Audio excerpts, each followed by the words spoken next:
ओम शांति 30/4/2025 प्रातः मुरली। ओम शांति बाप दादा मधुबन। ओम शांति मीठे बाप दादा, मीठे बच्चे, अंजी मीठे बाबा। बाप तुम्हें पुरुषोत्तम बनाने के लिए पढ़ा रहे हैं। तुम अभी कनिष्ठ से उत्तम पुरुष बनते हो। सबसे उत्तम है देवताएं। प्रश्न है, यहाँ तुम बच्चे कौन सी मेहनत करते हो जो सतयुग में नहीं होगी? उत्तर, यहाँ देह सही देह के सब संबंधों को भूल आत्म अभिमानी हो शरीर छोड़ने में बहुत मेहनत करनी पड़ती है। यहाँ देह सही देह के सब संबंधों को भूल आत्म अभिमानी हो शरीर छोड़ने में बहुत मेहनत करनी पड़ती है। सतयुग में बिना मेहनत बैठे बैठे शरीर छोड़ देंगे। अभी यही मेहनत है। वह अभ्यास करते हो कि हम आत्मा हैं, हमें इस पुरानी दुनिया पुराने शरीर को छोड़ना है, नया लेना है। सतयुग में इस अभ्यास की जरूरत नहीं है। गीत है दूर देश का रहने वाला। ओम शांति।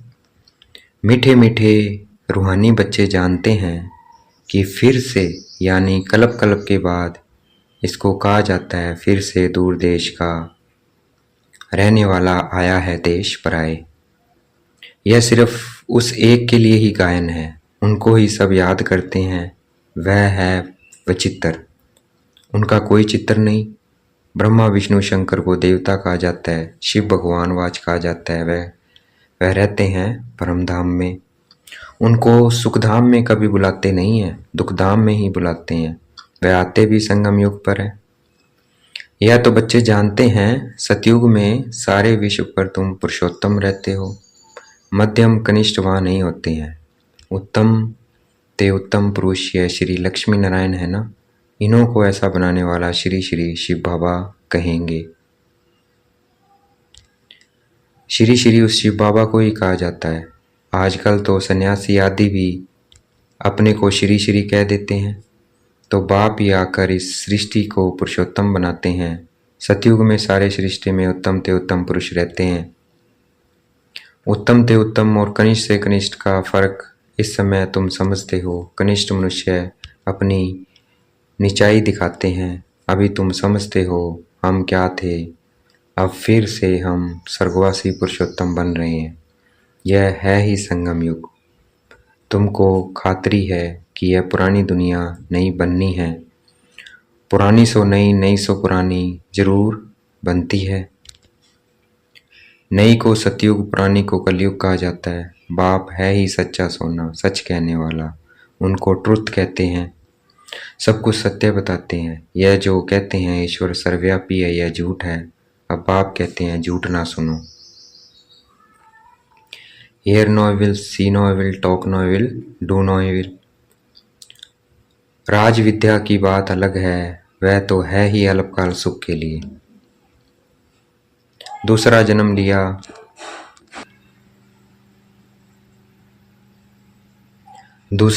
लिया, फिर नए सिर पढ़ना पड़े, वह है अल्पकाल का सुख। यह है 21 जन्म 21 पीढ़ी के लिए। पीढ़ी बुढ़ापे को कहा जाता है। वहाँ कभी अकाले मृत्यु नहीं होता है। यहाँ तो देखो कैसे अकाले मृत्यु होती रहती है। ज्ञान में भी मर जाते हैं। तुम अभी काल पर जीत पहन रहे हो। जानते हो वह है अमरलोक, यह है मृत्यु लोक।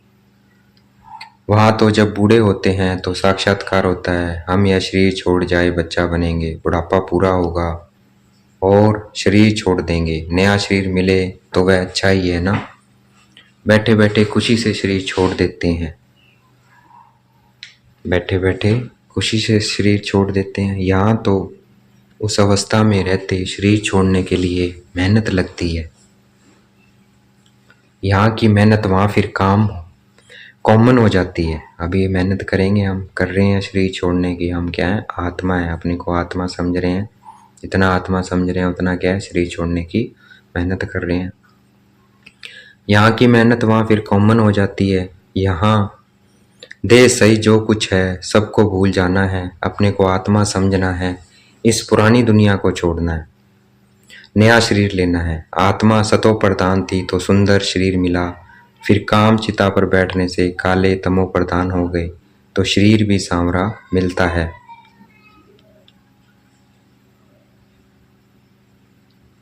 फिर काम चिता पर बैठने से काले तमो प्रधान हो गए हैं, तो शरीर भी सांवरा मिलता है। सुंदर से श्याम बन गए।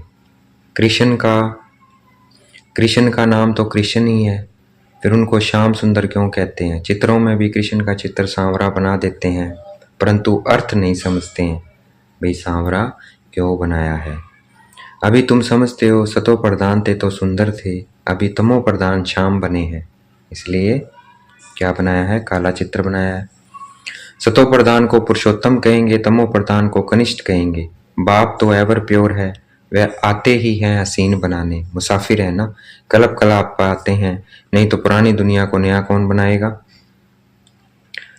यह तो पतित छीछी दुनिया है, इन बातों को दुनिया में कोई नहीं जानते। अब तुम जानते हो, बाप हमको पुरुषोत्तम बनाने के लिए पढ़ा रहे हैं, फिर से देवता बनने के लिए हम सो ब्राह्मण बने हैं। तुम हो संगम योगी ब्राह्मण। दुनिया यह नहीं जानती कि अब संगम युग है। शास्त्रों में लाखों वर्ष कल्प की आयु लिख दी है, शास्त्रों में लाखों वर्ष कल्प की आयु लिख दी है, तो समझते हैं कलयुग तो अभी बच्चा है। अभी तुम दिल में समझते हो हम यहाँ आए हैं उत्तम ते उत्तम। कलयुग पतित से सतयुगी पावन, मनुष्य से देवता बनने के लिए। ग्रंथ में भी महिमा है मूत पलिति कपड़ धोए, परंतु ग्रंथ पढ़ने वाले भी अर्थ नहीं समझते हैं। इस समय तो बाप आकर सारी दुनिया के मनुष्य मात्र को साफ करते हैं। तुम उस बाप को सामने बैठे हो, तुम उस बाप के सामने बैठे हो, बाप ही बच्चों को समझाते हैं। यह रचता और रचना की नॉलेज और कोई जानते ही नहीं है। बाप ही ज्ञान का सागर है, वह सत्य है, चैतन्य है, अमर है, पुनर्जन्म रहित है, शांति का सागर है, सुख का सागर है, पवित्रता का सागर है। उनको ही बुलाते हैं कि आकर यह वर्षा दो। तुमको अभी बाप 21 जन्मों के लिए वर्षा दे रहे हैं। यह है अविनाशी पढ़ाई, पढ़ाने वाला भी अविनाशी बाप है। आधा कल्प तुम राज्य पाते हो, फिर रावण राज्य होता है। आधा कल्प है रावण राज्य, आधा कल्प है रावण राज्य। प्राणों से प्यारा एक बाप ही है, क्योंकि वही तुम बच्चों को सब दुखों से छुड़ाए अपार सुख में ले जाते हैं। तुम निश्चय से कहते हो वह हमारा प्राणों से प्यारा पारलौकिक बाप है। प्राण आत्मा को कहा जाता है। सब मनुष्य मात्र उनको याद करते हैं, क्योंकि आधा कल्प के लिए दुख से छुड़ाए शांति और सुख देने वाला बाप ही है। तो प्राणों से प्यारा हुआ ना। तुम जानते हो सतयुग में हम सदा सुखी रहते हैं, बाकी सब शांति धाम में चले जाएंगे। फिर रावण राज्य में दुख शुरू होता है, दुख और सुख का खेल है। मनुष्य समझते हैं यहाँ ही अभी अभी सुख है, अभी अभी दुख है, परंतु नहीं। तुम जानते हो स्वर्ग अलग है, नरक अलग है। स्वर्ग की स्थापना बाप राम करते हैं, नरक की स्थापना रावण करते हैं, जिसको वर्ष वर्ष जलाते हैं। परंतु क्यों जलाते हैं, क्या चीज़ है, कुछ नहीं जानते। कितना खर्चा करते हैं, कितनी कहानियाँ बैठ सुनाते हैं। राम की सीता भगवती को रावण ले गया, मनुष्य भी समझते हैं ऐसा हुआ होगा। अभी तुम सबको ऑक्यूपेशन जानते हो, यह तुम्हारी बुद्धि में नॉलेज है। सारे वर्ल्ड की हिस्ट्री ज्योग्राफी को कोई भी मनुष्य मात्र नहीं जानते होंगे, बाप ही जानते हैं। उनको वर्ड का रचयिता भी नहीं कहेंगे, वर्ड तो है ही बाप। सिर्फ आकर नॉलेज देते हैं कि यह चक्कर कैसे फिरता है। भारत में इन लक्ष्मी नारायण का राज्य था, फिर क्या हुआ? देवताओं ने कोई से लड़ाई की क्या? कुछ भी नहीं। आधा कल्प बाद रावण राज्य शुरू होने से देवताएं वाम मार्ग में चले जाते हैं। बाकी ऐसे नहीं कि युद्ध में कोई ने हराया, लश्कर आदि की कोई बात नहीं है। न लड़ाई से राज्य लेते हैं न गंवाते हैं। यह तो योग में रह पवित्र बन, पवित्र राज्य तुम स्थापन करते हो, बाकी हाथ में कोई चीज नहीं है। यह है डबल हिंसा। एक तो पवित्रता का हिंसा, दूसरा तुम किसी को दुख नहीं देते। सबसे कड़ी हिंसा है काम कटारी की, जो ही आदि मध्य अंत दुख देती है। रावण के राज्य में ही दुख शुरू होता है, बीमारियां शुरू हो जाती है। कितनी ढेर बीमारियां हैं, अनेक प्रकार की दवाइयां निकलती रहती हैं।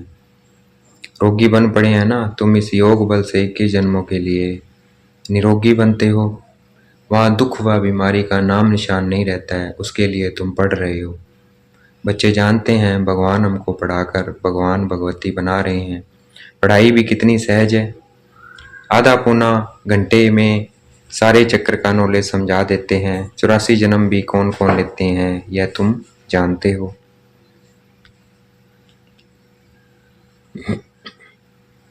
भगवान हमको पढ़ाते हैं, वह है ही निराकार, सच्चा सच्चा उनका नाम है शिव, कल्याणकारी है ना। सर्व का कल्याण कर सबका सदगति दाता, ऊंचते ऊंच बाप, ऊंचते ऊंच मनुष्य बनाते हैं, बाप पढ़ाकर होशियार बनाए। अब कहते हैं जाकर पढ़ाओ, होशियार बनाकर क्या कहते हैं, जाकर पढ़ाओ। इन ब्रह्मा कुमार कुमारियों को पढ़ाने वाला शिव बाबा है, ब्रह्मा द्वारा तुमको अडॉप्ट किया है। प्रजापिता ब्रह्मा कहाँ से आया इस बात में ही मूंझते हैं। इनको अडॉप्ट किया है, कहते हैं बहु जन्मों के अंत में। अब बहु जन्म किसने लिए हैं, इन लक्ष्मी नारायण ने ही पूरी 84 जन्म लिए हैं, इसलिए कृष्ण के लिए कह देते हैं श्याम सुंदर। हम सो सुंदर थे, फिर 2 कला कम हुई, कला कम होते होते अभी 9 कला हो गए हैं। अभी तमो प्रधान से फिर सतो प्रधान कैसे बने। बाप कहते हैं मुझे याद करो तो तुम पावन बन जाएंगे। यह भी जानते हो यह रुद्र ज्ञान यज्ञ है, अब यज्ञ में चाहिए ब्राह्मण। तुम सच्चे ब्राह्मण हो, सच्ची गीता सुनाने वाले, इसलिए तुम लिखते भी हो सच्ची गीता पाठशाला। उस गीता में तो नाम ही बदल दिया है। हाँ, जिन्होंने जैसे कल पहले वर्षा लिया था वही आकर लेंगे। अपनी दिल से पूछो हम पूरा वर्षा ले सकेंगे। मनुष्य शरीर छोड़ते हैं तो हाथ खाली जाते हैं। वह विनाशी कमाई तो साथ में चलनी नहीं है। तुम शरीर छोड़ेंगे तो हाथ बरतू, क्योंकि किस जन्मों के लिए तुम अपनी कमाई जमा कर रहे हो। मनुष्य की तो सारी कमाई मिट्टी में मिल जाएगी, इससे तो हम क्यों न ट्रांसफ़र कर बाबा को दे देवें। जो बहुत दान करते हैं वह तो दूसरे जन्म में साहूकार बनते हैं, ट्रांसफ़र करते हैं ना। अभी तुम 21 जन्मों के लिए नई दुनिया में ट्रांसफ़र करते हो, तुमको रिटर्न में 21 जन्मों के लिए मिलता है। वह तो एक जन्म लिए अल्पकाल के लिए ट्रांसफ़र करते हैं, तुम तो ट्रांसफ़र करते हो 21 जन्मों के लिए। बाप तो है ही दाता, ये ड्रामा में नूंद है। जो जितना करते हैं वह पाते हैं। वह इनडायरेक्ट दान पुण्य करते हैं तो अल्पकाल के लिए रिटर्न मिलता है, यह है डायरेक्ट। अभी सब कुछ नई दुनिया में ट्रांसफ़र करना है। इनको देखो कितनी बहादुरी की है। तुम कहते हो सब कुछ ईश्वर ने दिया है, अब बाप कहते हैं यह सब हमको दो, हम तुमको विश्व की बादशाही देते हैं। बाबा ने तो फट से दे दिया, सोचा नहीं, फुल पावर दे दी। हमको विश्व की बादशाही मिलती है। वह नशा चढ़ गया, बच्चों आदि का कुछ भी ख्याल नहीं किया। देने वाला ईश्वर है तो फिर किसी को रिस्पॉन्सिबल थोड़ी रहे। 21 जन्म के लिए ट्रांसफ़र कैसे करना होता है, इस बाप को ब्रह्मा बाबा को देखो, फॉलो फादर। प्रजापिता ब्रह्मा ने किया ना, ईश्वर तो दाता है, उसने इनसे कराया। तुम भी जानते हो हम आए हैं बाप से बादशाही लेने। दिन प्रतिदिन टाइम थोड़ा होता जाता है, आफतें ऐसी आएंगी बात मत पूछो। व्यापारियों का सांस तो मुट्ठी में रहता है, कोई जमघट न आ जाए। सिपाही का मुंह देख मनुष्य बेहोश हो जाते हैं, आगे चल बहुत तंग करेंगे, सोना आदि कुछ भी रखने नहीं देंगे। सिपाही का मुंह देख मनुष्य बेहोश हो जाते हैं, आगे चल बहुत तंग करेंगे, सोना आदि कुछ भी रखने नहीं देंगे। बाकी तुम्हारे पास क्या रहेगा, पैसे ही नहीं रहेंगे जो कुछ खरीद कर सको, नोट आदि भी चल न सके। राज्य बदल जाता है, पिछाड़ी में बहुत दुखी हो मरते हैं, बहुत दुख के बाद फिर सुख होगा। यह है खूनी नायक खेल। नेचुरल क्लाइमेटीज़ भी होंगी, इससे पहले बाप से पूरा वर्षा तो लेना चाहिए। पल घूमो फिरो सिर्फ बाप को याद करते रहो तो पावन बन जाएंगे। बाकी आफतें बहुत आएंगी, बहुत हाय हाय करते रहेंगे। तुम बच्चों को अभी ऐसे प्रैक्टिस करनी है जो अंत में एक शिव बाबा ही याद रहे, उसकी याद में ही रहकर शरीर छोड़ें और कोई मित्र संबंधी आदि याद ना आए। यह प्रैक्टिस करनी है, बाप को ही याद करना है और नारायण बनना है। यह प्रैक्टिस बहुत करनी पड़े, नहीं तो बहुत पछताना पड़ेगा। और कोई की याद आई तो नापास हुआ, जो पास होते हैं वही विजय माला में पिरोए जाएंगे। अपने से पूछना चाहिए बाप को कितना याद करते हैं, कुछ भी हाथ में होगा तो वह अंतकाल याद आएगा, हाथ में नहीं होगा तो याद भी नहीं आएगा। पाप कहते हैं हमारे पास तो कुछ भी नहीं है, यह हमारी चीज़ नहीं है, उस नॉलेज के बदले यह ले लो तो 21 जन्मों के लिए वर्षा मिल जाएगा, नहीं तो स्वर्ग की बादशाही गवा देंगे। तुम यहाँ आते ही हो बाप से वर्षा लेने, पावन तो जरूर बनना पड़े, नहीं तो सजा खाकर हिसाब किताब चुकतू कर जाएंगे, पद कुछ नहीं मिलेगा। श्रीमत पर चलेंगे तो कृष्ण को गोद में लेंगे, कहते हैं ना कृष्ण जैसा पति मिले व बच्चा मिले। कोई तो अच्छी रीति समझते हैं, कोई तो फिर उल्टा सुल्टा बोल देते हैं। अच्छा, देखेंगे बाप दादा हमें याद प्यार दे रहे हैं। मीठे मीठे सिगलते बच्चों प्रति माता पिता बाप दादा का याद प्यार गुड मॉर्निंग। रूहानी बाप की रूहानी बच्चों को नमस्ते। हमें भी याद प्यार देना है, हम रूहानी बच्चों की रूहानी बाप दादा को दिल व जान शिकवा प्रेम से बेहद का याद प्यार और नमस्ते। धारणा के लिए मुख्य सार, जैसे ब्रह्मा बाबा ने अपना सब कुछ ट्रांसफर कर फुल पावर बाप को दे दी, सोचा नहीं ऐसे फॉलो फादर कर 21 जन्मों की प्रारब्ध जमा करनी है, प्रैक्टिस करनी है। अंतकाल में एक बाप के सिवाय और कोई भी चीज़ याद ना आए, हमारा कुछ नहीं है, सब बाबा का है। अल्फ और बे इसी स्मृति से पास हो विजयमाला में आना है। आज का वरदान है, देखेंगे बाप दादा ने मस्तक पे हाथ रखा हुआ वरदान दे रहे हैं। मनसा पर फुल अटेंशन देने वाले चढ़ती कला के अनुभवी विश्व परिवर्तक भव। मनसा पर फुल अटेंशन देने वाले चढ़ती कला के अनुभवी विश्व परिवर्तक भव। अब लास्ट समय में मनसा द्वारा ही विश्व परिवर्तन के निमित्त बनना है, इसलिए अब मनसा का एक संकल्प भी व्यर्थ हुआ तो बहुत कुछ गंवाया। एक संकल्प को भी साधारण बात न समझो, वर्तमान समय संकल्प की हलचल भी बड़ी हलचल गिनी जाती है, क्योंकि अब समय बदल गया है, पुरुषार्थ की गति भी बदल गई है, तो संकल्प में भी फुल स्टॉप चाहिए। जब मनसा पर इतना अटेंशन हो तब चढ़ती कला द्वारा विश्व परिवर्तक बन सकेंगे। आज का स्लोगन है, कर्म में योग का अनुभव होना अर्थात कर्मयोगी बनना। कर्म में योग का अनुभव होना अर्थात कर्मयोगी बनना। व्यक्त इशारे हैं, कंबाइंड रूप की स्मृति से सदा विजयी बनो। आप और बाप इस कंबाइंड रूप का अनुभव करते, सदा शुभ भावना, श्रेष्ठ कामना, श्रेष्ठ वाणी, श्रेष्ठ दृष्टि, श्रेष्ठ कर्म द्वारा विश्व कल्याणकारी स्वरूप का अनुभव करो तो सेकंड में सर्व समस्याओं का समाधान कर सकेंगे। सदा एक स्लोगन याद रखना, न समस्या बनेंगे न समस्या को देख डगमग होंगे, स्वयं भी समाधान स्वरूप रहेंगे और दूसरों को भी समाधान देंगे। यह स्मृति सफलता स्वरूप बना देगी। अच्छा, ओम शांति। शुक्रिया मीठे बाबा, शुक्रिया।